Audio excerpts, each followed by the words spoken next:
And all that will be part and parcel of the conversation that we're beginning right now. Now, advice, apparently, as per the controller of budget, last year we borrowed 1.7 million per minute. Hiyo pesa imeenda wapi? Hapa Kenya. Wapi hapo? You know, that's an unfortunate situation, Sam. Like, yeah. We borrow too much, but then the impact on the ground, the mwananchi doesn't feel the impact. And that is one of the biggest challenges that we are having, because we are actually stealing more than we are investing. That is the problem. We are taking most of the money that we are borrowing into our pockets than into projects that can be felt by the people. Because with all that kind of money, honestly, we are supposed to be a very stable economy. That's true. We are not supposed to be having the issues that we are having today. We are not supposed to be talking about a parent struggling with fees. Like, parents are so skeptical about schools reopening because people don't have money. But when we are with that kind of money that we are borrowing, we are actually supposed to be very stable. But unfortunately, we are not, and that is the sad affair of the state of our nation. It is what it is. Sure. We remember the headlines last year about Kimwarer and Orogo, and up to date, we're still pursuing the answers, or have we moved on swiftly? Well, I think I also agree with what advisors just talked about. A borrowing nation, you can't borrow your way to development. I mean, it's economically, that kind of policy is not sustainable. And you see, one of the most interesting things that happens that, what follows the headlines about borrowing is massive, public wastage, money that goes down the drain that are not really utilized. So wherever, Sam, you know this very well, wherever you see any headline about, borrowing, the next, on the next month you'll see a headline. The follow-up story, you'll see the corruption, the massive amount of plummeting of public resources. But again, I think as a nation, these are events that should be seen or watched closely vis-a-vis, the kind of political terrain that we are now facing. Because where would you expect this colossal number of money to go if it's not for individual pockets, and for what? But we know where it has gone, Daniel. Yeah. We bought wine for 7 million last year. You remember that? Definitely. We have been taking tea worth 4 million Kenya shillings this year. We know where the money is going. And the byros that costed, a number of much that could sustain many people. So I think for us, the frenzy is about, I like the kind of message you opened up and say, even musicians have begun to question the issues about validity, content. So I think it's not only coming into into music, but the kind of mediocrity we are seeing even amongst our political class is phantomable, is really questionable as we proceed. But a more critical question to you, Erick, is the fact that we've seen the CBK governor, that is Dr. Patrick Njoroge, talk about the need for us to establish a ceiling. Then anakuja anatuambia, by the way, we no longer need the ceiling because our economy can handle it. But can it moving forward? Thank you so much. First of all, let me start by saying that the issue of borrowing is a national concern. And to some extent, we can say it's a global concern, more so in Africa. Now, it is only unfortunate that in Kenya is where the government draws a budget that it doesn't have money for, then goes back to mwananchi to start looking for this money. Very, very unfortunate. And that's why we come and find ourselves in this state of, too much borrowing, less investment, as my colleagues are saying. But hey, let's come and say this. The purpose and the intention of borrowing that the government is doing, where we are getting this money from, let's say IMF and the World Bank and blah, blah, the purpose is very clear: for investment of infrastructure, for investment of better hospitals, blah, blah, blah. But now the problem is that the people in the office, whenever they have an access to these funds, they divert the purpose of this. But why is it that always it's the people in office? Why have we normalized people in office? Since Moi's era, I mean, come to Kibaki's, now Kenyatta's, we've always had an issue with the people in office. Fine, the people could have an issue, but do we have loopholes within the institution that is government that allow this massive loss of money to continue? Thank you. I think that the thing should be the government need to instill so strict measures on funds management through the various government institutions, like for example the CBK drawing up lending policies, KRA putting down the making people be compliant at the same time. The problem is integrity. I think 2 weeks ago I talked about integrity. Is that when I say of people in office, because it's unfortunate that we're electing people properly, people not proper in the office. So at the end of the day, they end up misquandering this money. They end up using it anyhowly. All right. Let's move on from the debt conversion. Yes, Daniel, you have something to say? Well, I think you've asked a very critical question. Yeah. And it's not the first time we have been always singing about prudent use of resources and management of the funds that we have.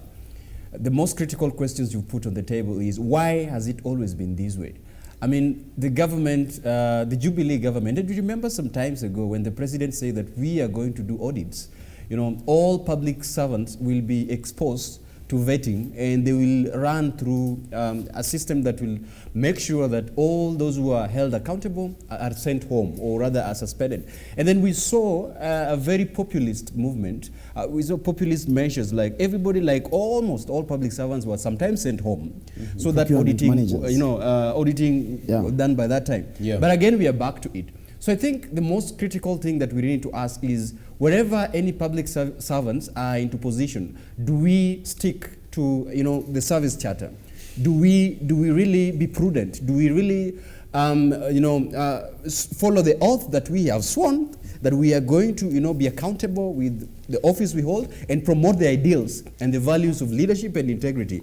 So in all these questions that we are asking, then, do we reflect what we are not? One thing that we are asking is that are we sticklers to the very documents that we say that we will uphold once we assume the position that we hold? And what happened to that audit advice? Yeah, the problem is that most of what we do in this country, we most of the time put forward the PR gimmicks in it than the reality in it. So we did that for the sake of the camera, for the sake of the headline, and then after the headline was done, the action was also done. And we also have to debunk this theory that we keep driving, that we keep making Kenyans believe that the people who steal their resources are actually elected leaders. Elected leaders in this country control less than 1% of the resources of this country. And therefore, we should be able to know that the people actually who defraud this country are not necessarily these elected officials. The executive is the one that has the chunk of the money in this country. When you look at scandals from the treasury, those scandals with the Aurora and Kimwere and all these things are not under elected leaders. Elected leaders are busy running CDF, and most of the money that they are squandering is mileage allowance. It is not a lot of money. They are controlling 1% of this money. So sometimes we castigate elected leaders too much. Not to say I'm defending them, but I'm saying sometimes we castigate them too much. It was even unfortunate for me to hear Nelson Harvey call elected leaders, he described them as people who cannot even read a newspaper. That was very unfortunate, because we cannot be able to just take all of them. We cannot just take all the elected leaders, then throw them into that gutter. Yeah. Those guys are 353 in number. Just by the fact that we can have about 2 or 3 of them who make headlines for all the wrong reasons, which I would also want to blame the media, so that they like covering what makes news. And I know that one I have touched your own nerve. But okay. But sometimes the media also wants to really cover the people who are making news for all the wrong reasons, and ignoring some of those members of parliament, the honest leaders who are doing a very good job. Like you saw the ranking recently, and the Emuhaya member of parliament was number 1. Yes. I think that was the first time he was even being covered by this news. Yeah, most No, of the we've time. covered him before. Most of the time. When most he was at Coupet. Exactly, Yeah. that's what I wanted to say. He was covered as Coupet Yes. more than he's covered as member of parliament. And for wrong reasons, you know. When we want to cover members of parliament, we go for Moses Kuria insulted someone. Oscar Sudi talked about the other Actually, person. Johanna Ngeno is number 2. So sometimes we have to really debunk this narrative that every time that Kenyans hear about lost money, they quickly think about elected leaders. Let us think about the executive. Those are the people who are controlling the resources of this country. And could this be the reason why the deputy president tweeted 11 times yesterday? The Talking about deep state? deputy What's president. happening there? let me hear from Erick first. Well, I think the deputy president is just facing what we call some fear. He fears that come 2022 he will not win the ballot.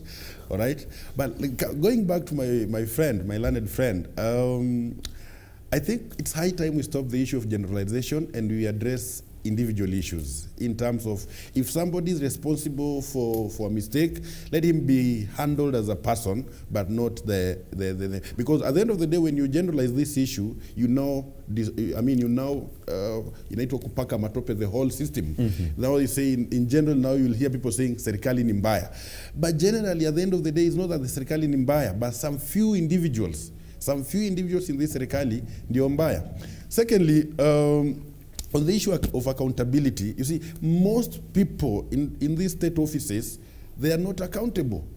Most people. And the report you're saying about what came out in terms of constituency performance, I'm telling you, there are some MPs who are trying their level best. Where I come from, and I'll not fear anything to speak about it, because I feel that I come from Westlands, and the Honorable Tim Wanyonyi is doing a very great job, and he was ranked one of the best in the country, if so to speak. Thank you. So what is happening with, I think the Deputy President is just facing what we call fear of election. He feels that dishing out money will make him earn votes, not realizing that at the end of the day, people need to see the agenda. But is he raising pertinent issues? I mean, take a look at the 11 tweets, and I'll sample some of them. Let me just read some of them. And one of it is, Wacheni madharau and insults. These hustlers are not thieves. They are not stupid. They are not lazy. They deserve an opportunity, support, encouragement, and inspiration, which they lack. He went ahead and said, for your information, 16 million Kenyans, majority of them below 35 years, are jobless and they are hustlers. The Jubilee government's housing program can create 2.5 million jobs. Now, forget the sterile employment creation, blah, blah, blah, blah, rhetoric that has been since independence. Hakuachia hapo, akaangusha ingine. We want a discourse on real jobs for millions of Kenyans, not for 5 positions for tribal chiefs.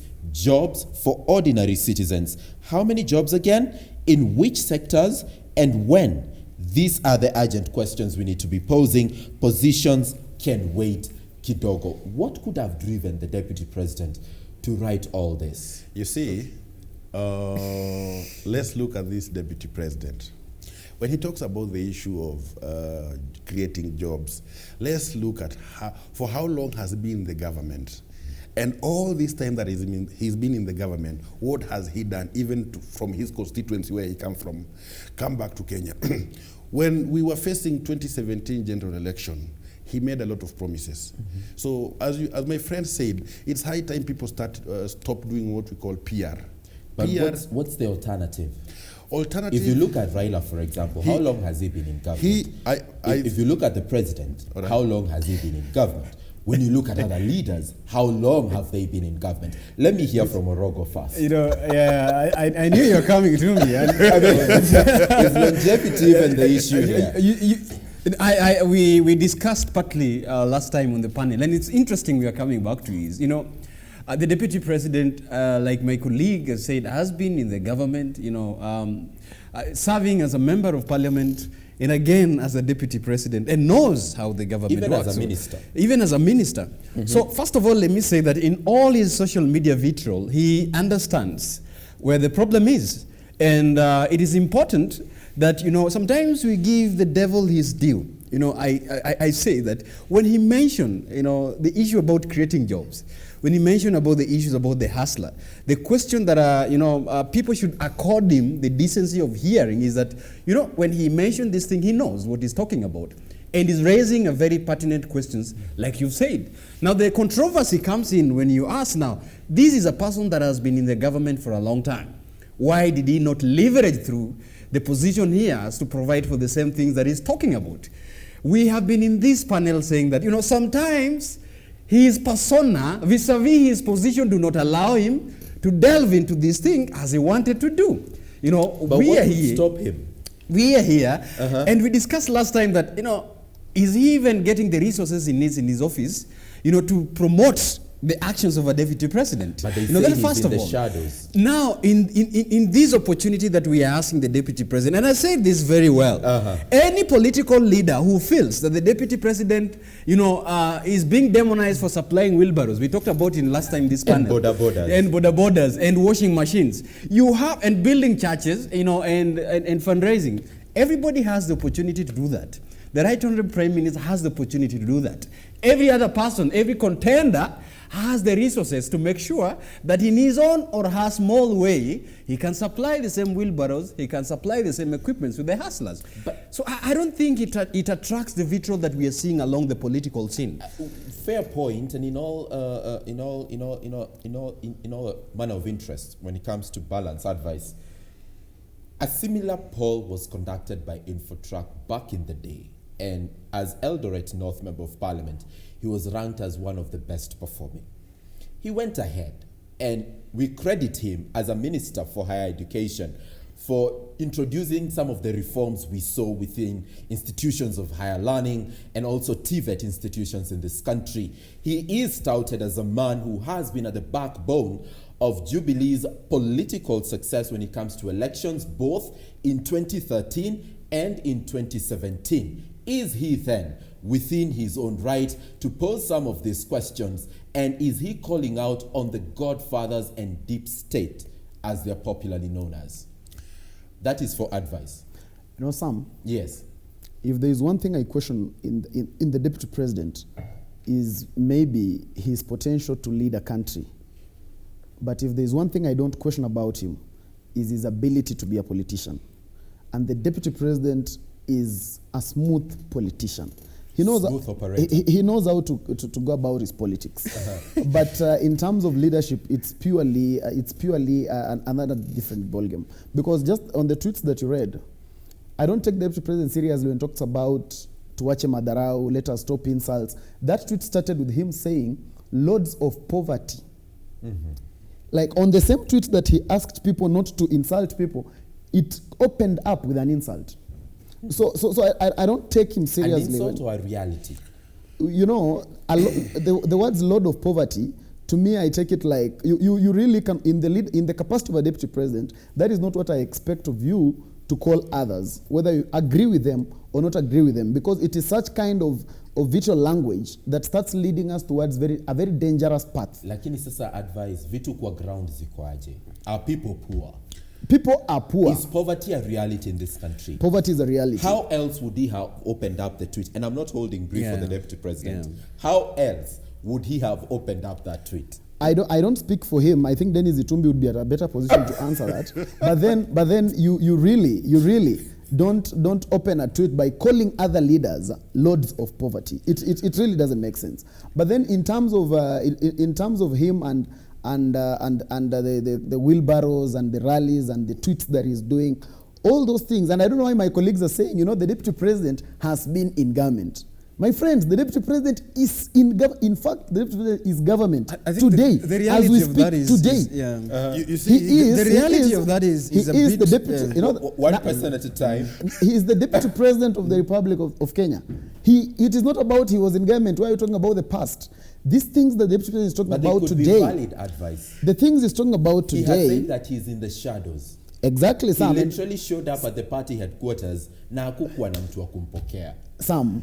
And that is why, if the deputy president is not in government, he must come out and stop being called the deputy president. For as long as we are calling him deputy president, and he's earning a salary of the taxpayers of this country. He should be providing solutions to this country and not being sitting on the table of complaints. Remember, Sam, Honorable Ruto has been in this thing we call a shadow for the last about 2 years. So for the last 6 years, he has been a very powerful deputy president. That is the time that we should be able to account for these 6 years. And let me see how he has improved the life of Mama Mboga and Boda Boda and those people that he keeps calling hustlers. Let us stop being political in this country with everything. The deputy president has just picked on a political narrative that sells him the most. But you say he's a smooth politician. And that's why That's I what I'm said wondering. I don't disagree with him in terms of his politics. But let us not be hoodwinked to think that then that is leadership. You know what, Erick, just let's take a breather because we need to pay some bills and invite you to talk to us online. Hashtag Good Morning Kenya at KBC Channel 1 at Sam W. Njoroge. The discourse continues after these messages. Keep it. Good Morning Kenya.